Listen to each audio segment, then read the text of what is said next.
Hello friends, welcome back to my YouTube channel real story. तो आज मैं वृंदा क्यों बनी तुलसी ये कहानी आप सबको सुनाने जा रही हूँ।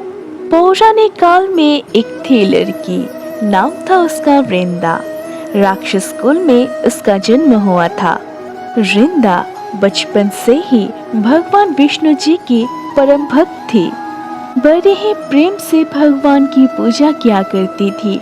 जब वो बड़ी हो गई तो उसका विवाह राक्षस कुल में दानव राज जलंधर से हो गया। जलंधर समुद्र से उत्पन्न हुआ था। वृंदा बड़ी ही पतिव्रता स्त्री थी, सदा अपने पति को सेवा किया करती थी। एक बार देवता और दानवों में युद्ध हुआ। जब जलंधर युद्ध पर जाने लगे तो वृंदा ने कहा, स्वामी आप युद्ध पर जा रहे हैं, आप जब तक युद्ध में रहेंगे मैं पूजा में बैठकर आपके जीतने के लिए अनुष्ठान करूंगी, और जब तक आप वापस नहीं आ जाते मैं अपना संकल्प नहीं छोड़ूंगी। जलंधर तो युद्ध में चले गए और वृंदा व्रत का संकल्प लेकर पूजा में बैठ गई। उनके व्रत के प्रभाव से देवता भी जलंधर को ना जीत सके।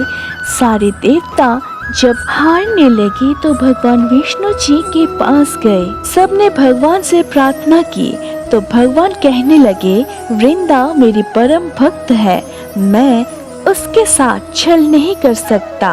पर देवता बोले, भगवान दूसरा कोई उपाय भी तो नहीं है, आप ही हमारे मदद कर सकते हैं। भगवान ने जलंधर का ही रूप रखा और वृंदा के महल में पहुंच गए। जैसे ही वृंदा ने अपने पति को देखा वो तुरंत ही पूजा में से उठ गए और उनके चरण छू लिया। जैसे ही उनका संकल्प टूटा, युद्ध में देवताओं ने जलंधर को मार दिया और उसका सिर काट कर अलग कर दिया। उनका सिर वृंदा के महल में गिरा। जब वृंदा ने देखा कि मेरे पति का सिर तो कटा पड़ा है, तो फिर ये जो मेरे सामने खड़े हैं ये कौन है? उन्होंने पूछा, आप कौन हैं? जिसका स्पर्श मैंने किया तब भगवान अपने रूप में आ गए, पर वो कुछ ना बोल सके। वृंदा सारी बात समझ गए। उन्होंने भगवान को श्राप दे दिया, आप पत्थर के हो जाओ। भगवान तुरंत पत्थर ही हो गए। सभी देवता हाहाकार करने लगे। लक्ष्मी जी रोने लगी और प्रार्थना करने लगी।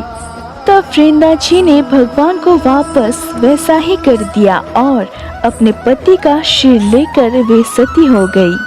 उनके रक्त से एक पौधा निकला। तब भगवान विष्णु जी ने कहा, आज से इसका नाम तुलसी है और मेरा एक रूप इस पत्थर के रूप में रहेंगे। जैसे शालिग्राम के नाम से तुलसी जी के साथ ही पूजा जाएगा और मैं बिना तुलसी जी के प्रसाद स्वीकार नहीं करूँगा।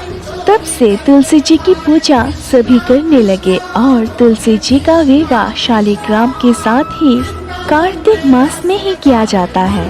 देवउठनी एकादशी के दिन इसे तुलसी विवाह के रूप में मनाया जाता है। तुलसी महारानी की जय, हरि हरि बोल। तो अब सबको ये स्टोरी कैसा लगा प्लीज मुझे कमेंट में जरूर बोलिएगा, और अगर वीडियो अच्छी लगी तो लाइक कमेंट शेयर और हाँ इस चैनल को ना सब्सक्राइब करना मत भूलना। तो मिलते हैं अगली वीडियो पे। Bye bye, Radhe Radhe.